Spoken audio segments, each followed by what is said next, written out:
Yang, upper respiratory infection, part 2, sore throat.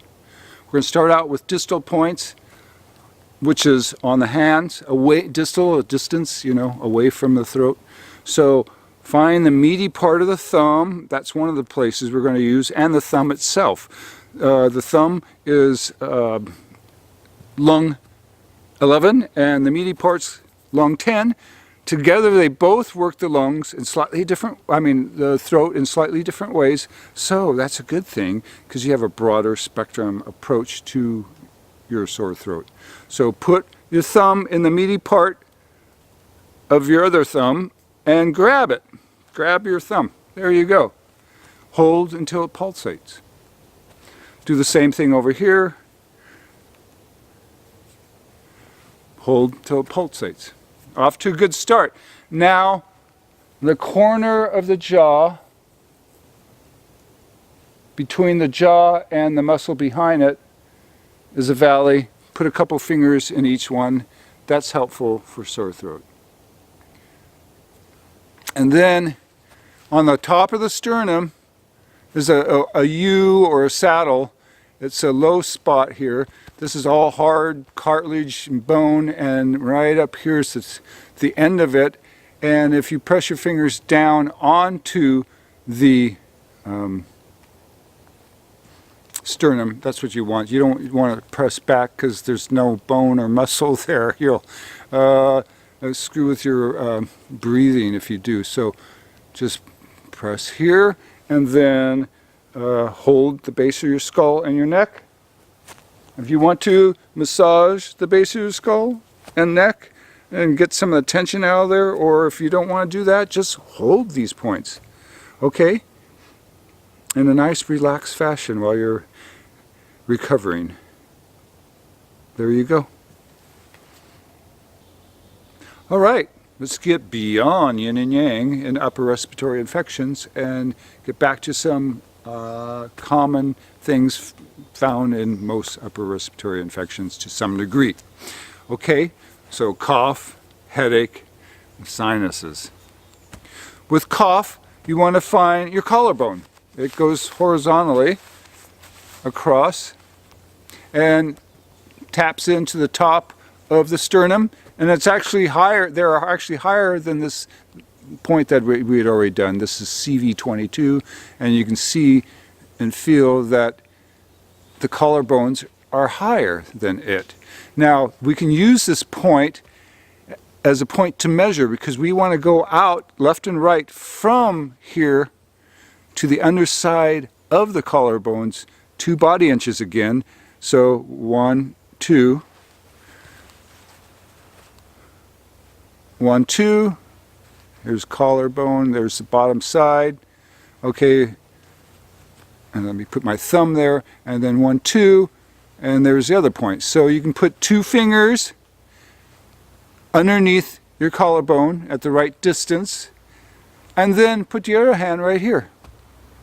Okay, these are good for cough. Massage this.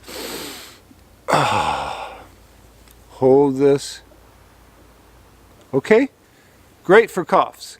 Also good for coughs, upper back target area that I had brought up before. Massage it, do whatever you need to do to stimulate that if you can. If not, then go to the front of the body, and you have ribs, and in between the ribs, there's some little spots, and you go towards the sternum and you work yourself out.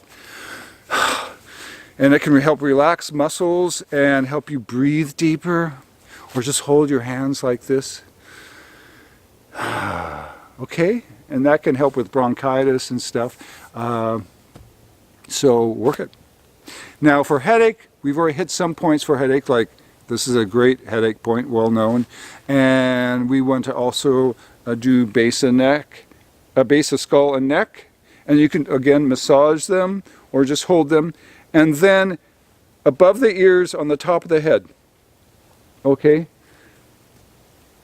And you just hold these areas until you get a nice pulsation.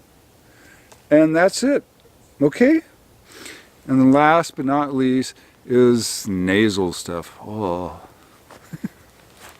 Okay, so you could hold the base of the skull and then up here along your hairline. But if you've already held your base of the skull for multiple other things, you probably don't have to do it this time, unless this is done as a standalone away from the other points. And what you want to find is the hairline, and you want to lay this side of the hand along the hairline and then going back up the hairline, and that way you'll hit Governor 24, Governor 23, Bladder 5. Those are just some of the points sitting over our sinuses, because we have sinuses up here and sinuses here. Now, if you have imaginary hairline, then put your hand at the level of your eyebrows and go up 4 knuckles, and right there is my hair. See, it's a hairline. That's the other way of finding it. Okay? Here and here. And if you've already done this, you want to work down towards your sinuses. So the first area to hit out of here is between the eyes and the third eye. Third eye is between the eyebrows and up just a little bit, right in there. So you've seen people take off their glasses and go, ugh. And then so we want to do the points. Okay, so do that with your thumb and middle finger, because with your index finger you're going to put here. Okay? You hold that till you get it nice and pulsing. Or if you don't have anything going up here, then go down to the next point, which is large intestine 20.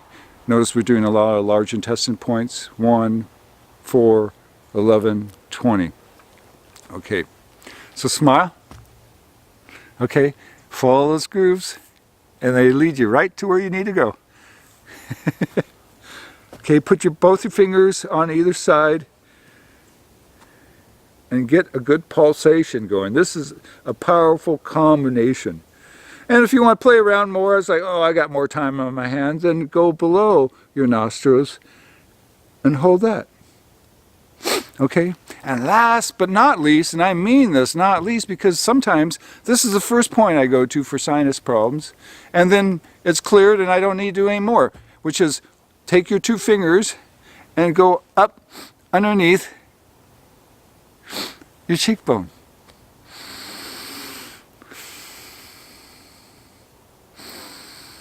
I can breathe more clearly now. And this stuff's great for hay fevers too. It's not just for colds and flus, okay? And there you go. Hope you get some relief from your symptoms, or helps you prevent you from getting sick, or helps speed up your healing process. These are all things you can expect if you learn to work these points, okay? And I'll see you in the next video.